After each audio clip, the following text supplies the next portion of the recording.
Hospital में बहुत सारे इमरजेंसी कोड्स होते हैं।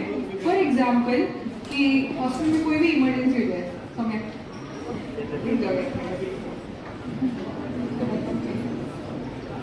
तो कोई सा हार्ट अटैक आएगा तो उसके लिए आपके पास क्या होता है, वहाँ पे मेडिकल टीम होती है ना। आप ये देख रहे हैं पब्लिक में है, हॉस्पिटल में नहीं है, आप कहीं पे पब्लिक में है, पार्क में है, आप सुबह जॉगिंग कर रहे हैं, कोई जिम जाता है, जिम में बहुत ही केस आ रहे हैं, है ना।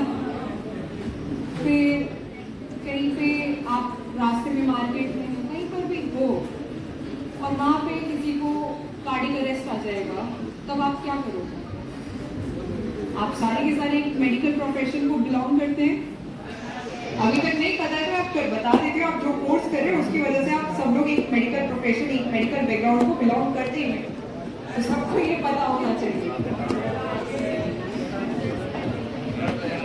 कि आप सबसे पहले पेशेंट को आइडेंटिफाई कैसे करोगे कि इसको कार्डियक अरेस्ट आया है। Saumya Jain, she is helping me, okay, कि कैसे ये पूरे डेमोन्स्ट्रेशन में हेल्प कर रही है। तो सौम्या जैन के लिए बताइए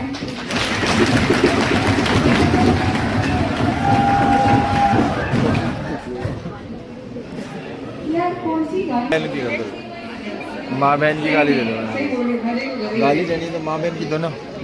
तो सही, अब आप ये ध्यान से सुनिए कि सबसे पहले आपको कोई ऐसा पेशेंट मिला है तो आप हो सकता है कि कोई गिरा हो तो वो आड़ा टेढ़ा होगा, तो आपको उसको कॉशियसली क्या करना है, आपको उसको कॉशियसली एक तो सीधा सुपाइन पोजीशन में लेटा आना है। You all know what is supine position, है ना। तो सुपाइन पोजीशन में उसको लाने के बाद आप क्या चेक करोगे? पेशेंट का रिस्पॉन्स चेक करोगे। क्या करोगे? पेशेंट का रिस्पॉन्स चेक करोगे। अब मैं यहाँ पे बताऊंगी आपको गलतियां कहाँ पे कर देते हैं। क्या होता है कि रिस्पॉन्स चेक करने के लिए we have to do this tapping. What? Tapping. ऐसे ही आपके दोनों हाथ और इसको ऐसे इसके जो पेशेंट है उसके शोल्डर पे टैप करना है लाइक दिस। अब you don't know this patient, कि आपको नहीं पता ये आपके घर का है, बाहर के घर का है, तो ठीक है आपको उसका नाम पता है, घर का नहीं है तो फिर क्या करोगे? कहीं बाहर का है तो आप क्या बोलोगे? ये किस एज ग्रुप की लड़की है? ये मतलब 20 के आसपास की है, मैं बोलूँगी 18 से 20 की है।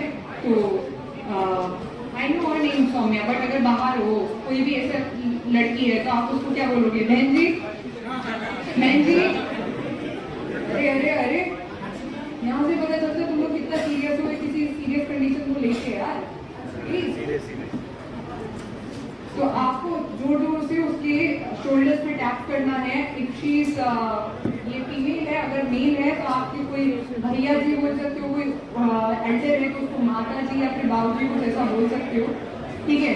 बहन जी, बहन जी, बहन जी, there is no response, okay. अब गलती है पेशेंट को ऐसे चेक कर देते हैं, बहन जी उठो उठो, you have to speak louder, कि अगर ये अनकॉन्शियस है तो इस तक आवाज जाए थोड़ा, बहन जी उठो। अब यहाँ ऐसे करोगे तुम, अगर पेशेंट को ऐसे शेक करोगे तो इसकी वजह से क्या हो सकता है कि मान लो कि इसको कोई सर्वाइकल ट्रॉमा था, क्या था? सर्वाइकल ट्रॉमा था, या फिर किसी और टाइप का ट्रॉमा हो गया है, तो वो और आगे बढ़ सकता है, तुम पेशेंट की कंडीशन को और खराब कर दोगे। तो इसलिए हमें क्या करना है? टैप करना है शोल्डर पे। क्या करना है? टैप करना है, like this, okay. Tap, you have to tap on the shoulder, okay. No response, कोई रिस्पॉन्स नहीं आया है तो अब हम क्या करेंगे? दूसरा पल्स चेक करेंगे, है ना। अब हमारे पास पल्स चेक करने के लिए हमारे पास अलग अलग पोजीशंस होते हैं। आप तुम रेडियल बाद में, रेडियल नहीं करेंगे, हमें क्या करना है? सेंट्रल लोकेशन पे क्या करना है? सेंट्रल लोकेशन पे पेशेंट का पल्स चेक करना है। सेंट्रल यानी कि कैरोटिड और फीमोरल, क्या? कैरोटिड और फीमोरल। अब कैरोटिड यानी कि अगर कोई नॉर्मल कंडीशन हुई है, कोई चलते चलते गिर गया है तो वहां पे हमारे पास कैरोटिड रहेगी। और फीमोरल कब करेंगे?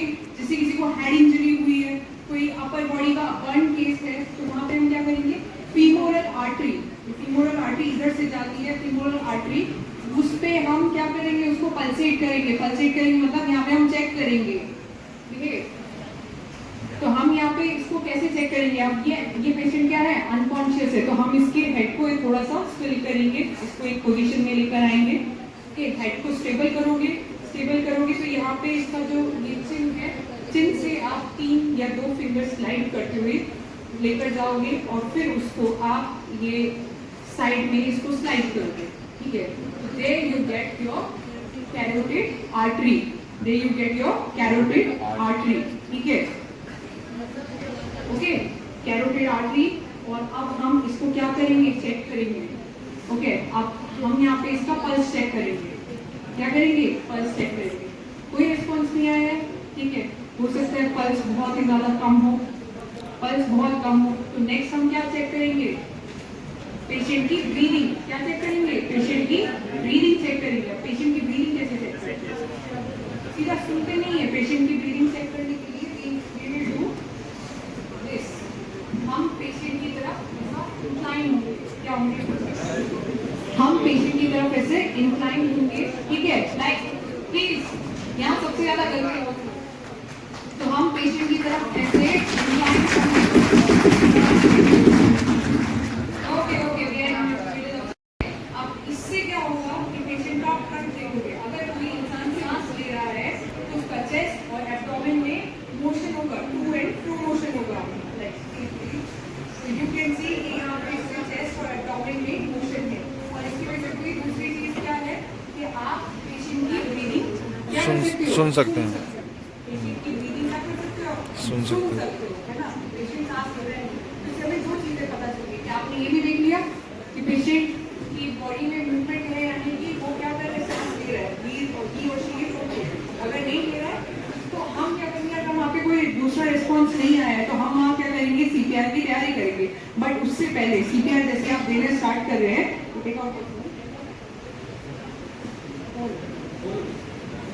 तो हम हमारा आज के टाइम में सबके पास स्मार्टफोन होते हैं, है ना।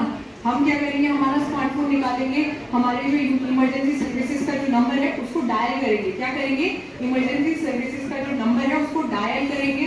अब डायल करेंगे तो ये नहीं कि हम उसको उठा के इस बात करेंगे हेलो इधर आ जाओ, नहीं, हम जैसे जैसे डायल कर रहे हैं, जैसे हमने ये देखा कि हमने पेशेंट का रिस्पॉन्स चेक करा, तो हम आसपास देखेंगे कि क्या हमारे पास यहाँ पे कभी अभी कोई हेल्प अवेलेबल है या नहीं है। आप रास्ते में चल रहे हो, वहाँ पे कोई हेल्प अवेलेबल नहीं है ना, क्या करोगे, तो नहीं कहीं से किसको बुला के लेके आओगे, है ना, ऐसे बुला के तो लाएंगे नहीं। आपको अवेलेबल है तो आप जोर से चिल्लाओ कि प्लीज हेल्प अस या फिर बचाने आ जाओ, भाई इधर थोड़ी मदद की जरूरत है, ये कोई भी है इनको मदद की जरूरत है। इतने में आप कोई अगर वहाँ पे अवेलेबल है तो आप उसको क्या करोगे, आप उसको बोलोगे भाई तू कॉल कर, किसको, इमरजेंसी सर्विसेज को कॉल करो, है ना। और इमरजेंसी सर्विसेज को बताओ कि यहाँ पे पेशेंट को क्या है, कार्डियक अरेस्ट है, क्या है, कार्डियक अरेस्ट है, अपने साथ एईडी डिवाइस लेके आना ना भूले, ठीक है, अपने साथ एईडी डिवाइस लेके आओ, जिससे हम इसको डिफिब्रिलेटर, जिसकी वजह से हम क्या करेंगे, इसको शॉक देंगे, ठीक है। अभी तब तक क्या करना है, जब तक वो कॉल करेगा, या फिर अगर दूसरा आदमी नहीं है तो आप क्या करोगे, खुद कॉल करोगे और ये नहीं कान पे लगा के बात करोगे, स्पीकर पे डालोगे, स्पीकर पे डालते हुए आप अपना सीपीआर की तैयारी करोगे। इतने में क्या करना है कि आप उसको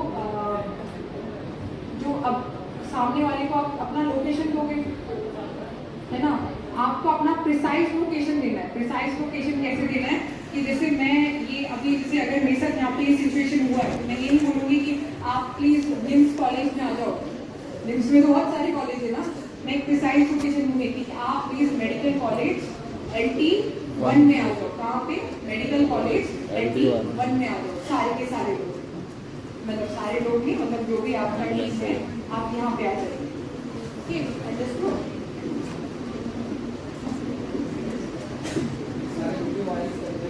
अरे सर इनको याद भी नहीं रहेगा,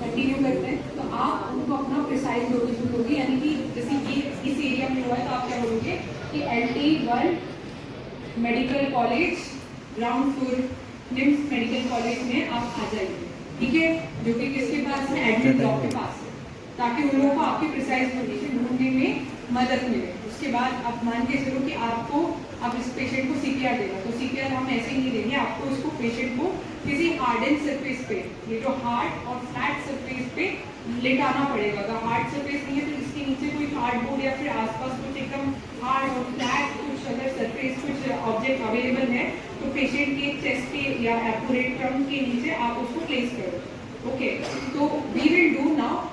अब हम यहाँ पे CPR देना स्टार्ट करते हैं। वो होता है हमारे 3 प्रोसेस में। कैसे 3 प्रोसेस? वो क्या है? CAB। क्या है? CAB। लोग क्या बोलते हैं उसको? ABC। ABC नहीं होता है भाई, CAB। ये प्रॉपर सीक्वेंस है। C for compression, A for airway और B for breathing. Okay, B for breathing. तो C फॉर कंप्रेशन। अब कंप्रेशन कैसे?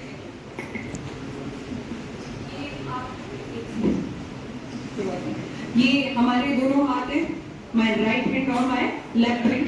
तो ये जो मेरा राइट हैंड है ये मेरा डोमिनेंट हैंड है ना, और लेफ्ट हैंड मेरा डोमिनेंट हैंड नहीं है, अनडोमिनेंट है, इनडोमिनेंट हैंड है। तो इसको छोड़ो, नॉन डोमिनेंट, सॉरी।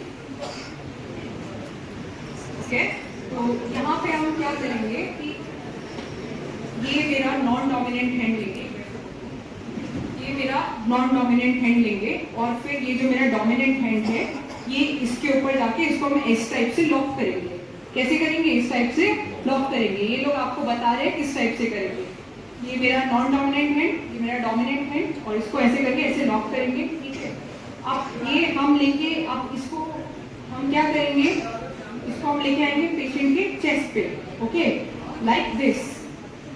हम पेशेंट के चेस्ट पे लेके आएंगे, but where on the chest? Sternum होता है, स्टर्नम है ना, तो स्टर्नम जहाँ पे खत्म हो रहा है ये।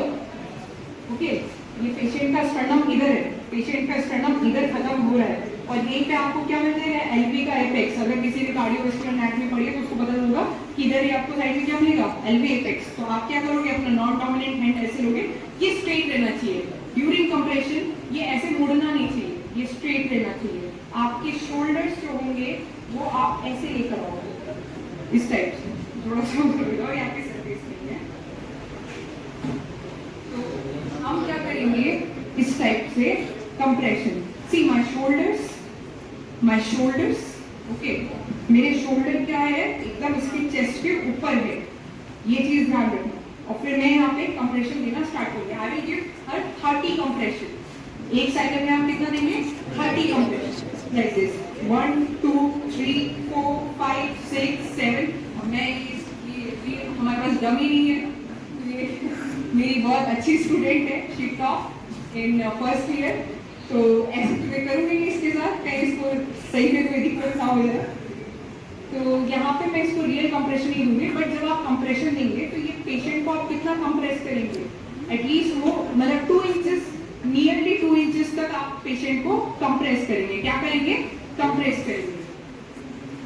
ये इसमें पोजीशन सेट के ऊपर है, लाइक दिस। 1 2 3 4 5 6। ये स्पेस नहीं है, वरना हम इसको यहाँ पे और अच्छे से पोजीशन दे के फिर इसको CPR कंप्रेशन कर सकते हैं। यहाँ पे भी स्पेस अवेलेबल नहीं है, तो ये हो जाएगा। मैं 30 तक काउंट करूँगी, 30 कंप्रेशन दूंगी। उसके बाद आता है एयरवे। क्या आता है? एयरवे। अब एयरवे क्या है कि अब ये अनकॉन्शियस पेशेंट है, please be unconscious for a moment. ये बेहोश है, ठीक है, इसको नहीं पता है, तो इसकी गर्दन क्या है? ऐसे लुढ़क चुकी है। इसकी गर्दन क्या है? ऐसे, अरे इधर उधर ढुल गई इसकी गर्दन। आप क्या करोगे यार? इसको वो थोड़ी ना है, कार्डियक अरेस्ट है, सीरियस केस कंडीशन को। तो हम क्या करेंगे कि इसके जो गर्दन है, एक बार इसमें असिस्ट करो। ओके, तो इस टाइप से हमें, अरे उसको प्रैक्टिस नहीं है, इतना हंसने की जरूरत नहीं है, तुम आगे कर लो। तो इस टाइप से आपको लेके आना। अब इसमें हमारे पास 2 मेथड होते हैं। क्या होता है? एक तो हेड टिल्ट और चिन लिफ्ट। क्या? हेड टिल्ट और चिन लिफ्ट। तो डू दिस हेड टिल्ट और chin lift. He tilted this head, ये इसका हेड इसने टिल्ट करा, और ये चिन को इसने लिफ्ट करा। क्या हो गया? लिफ्ट करा। तो ये हम नॉर्मल कंडीशन में करते हैं। बट इन केस कोई ट्रॉमा है और आपको सर्वाइकल ट्रॉमा सस्पेक्ट कर रहे हो, तो वहाँ हम क्या करेंगे? Jaw thrust manoeuvre. क्या करेंगे? Jaw thrust manoeuvre. यहाँ पे हम क्या करेंगे कि इसका ये जो नेक है, इसको सपोर्ट करते हुए आप इसके चिन को ऊपर करेंगे, है ना, इसके चिन को ऊपर करेंगे। अब ये दोनों मैंने जो हमने करी है कंडीशन वाइज, इसको करने की नीड क्या थी? हम डायरेक्ट इसको के अंदर हवा जो ब्रीदिंग है इसको दे सकते थे, लेकिन इसको करने की नीड क्या थी? वो ये थी कि जब हम इसको ब्रीदिंग्स देंगे, जब हम इसको ब्रेथ देंगे, तब क्या हो सकता है कि जो बीच में जो सीपीआर का कोई मतलब नहीं रह जाएगा। समझ में आ रहा है आप लोगों को? तो ये आपकी एयरवे को ब्लॉक न कर दिया, आपने ऐसे पोजीशन कर दिया पेशेंट को, तो यहाँ पे हमारा एयरवे खत्म हो गया। अब लास्ट आता है हमारा ब्रीदिंग। तो लास्ट आता है हमारा क्या? ब्रीदिंग है। तो अब मान के चलो आप रास्ते में हो, है ना? अब ब्रीदिंग में आपको इसको 2 रैप्स देने हैं, 2 ब्रीदिंग्स देनी है। ओके, कितनी? 2 ब्रीदिंग्स। अब 2 ब्रीदिंग्स देनी है, तो यहाँ पे कैसे आप ब्रीदिंग दोगे? पेशेंट का C एंड E, आपका आगे हैंड है ना? हैंड में C और E फॉर्म करके, कैसे? C and E। आप इसको क्या करोगे? ये C है और ये E है, तो ये C हो गया, C and then this E। ठीक है, C की वजह से आप ऐसा C फॉर्म करोगे इसके माउथ पे, और फिर इसको क्या करोगे? ऊपर करोगे, और E की वजह से आप इसके क्या करोगे? जॉ को अपलिफ्ट करोगे। क्या करोगे? अपलिफ्ट करोगे। Then you will give her, और जो भी पेशेंट होगा उसको ब्रेथ देना है। आप वो कैसे करोगे कि while you are making this C, तो आप क्या करोगे? आपके पास जैसे कोई भी क्लीन क्लॉथ है, ओके, वो बहुत बड़ा मिसकंसेप्शन है कि माउथ टू माउथ, वो बहुत बड़ा मिसकंसेप्शन है। आपके पास कोई क्लीन क्लॉथ है, मास्क है, तो उसको पेशेंट के ऐसे मुंह पे रखिए, ऐसे ऐसे रखो, और फिर यहाँ पे C और E फॉर्म करो। क्या? C और E फॉर्म करा मैंने यहाँ पे, C and E, and then you will give this patient 2 breaths. How much? 2 breaths. ठीक है, तो ऐसे हमें क्या करना है? पेशेंट के अंदर कंप्रेशन करा हमने, एयरवे उसका सेट करा, और फिर आपने 2 ब्रेथ्स किए पेशेंट को। ओके, अब कितनी देर तक करना है ये? जब तक आपके पास कोई हेल्प नहीं आ जाती है। अगर आप इस पेशेंट को सही में हेल्प करना चाहते हैं, लाइक दिस, ओके, तो ऐसे में क्या होगा? अगर हम हमारी तरफ नहीं आते, अगर हम एक दूसरे की तरफ नहीं जाते, तो अगर चले जाते तो हम एक दूसरे से टकरा सकते थे, है ना? उसकी वजह से काफी केओस हो जाता। तो इस केओस को कम करने के लिए हम लोगों ने क्या करा कि हम यूनिडायरेक्शनल फ्लो करते हैं, मतलब दोनों या तो एंटी क्लॉकवाइज या क्लॉकवाइज मूवमेंट करेंगे। हो गया? अब सीपीआर कितनी देर तक देना है? आप नहीं, 2 मिनट नहीं, 2 बार, जब तक आपके पास मेडिकल हेल्प नहीं आ जाती है। अब मेडिकल हेल्प आ जाती है, और जब वो नहीं मेडिकल हेल्प उधर आके आपने सीपीआर देना बंद कर दो। नहीं, जब तक मेडिकल हेल्प आके, जैसे कोई भी मेडिकल पर्सन है वो मेरे पास आके इसको टेक ओवर नहीं कर लेता, सीधा यहीं से टेक ओवर नहीं कर लेता है, तब तक ओके, तब तक हम ये सीपीआर देना बंद नहीं करेंगे। ओके, तो मुझे लगता है कि आपको ये प्रोसीजर समझ में आया होगा, और यही हमारा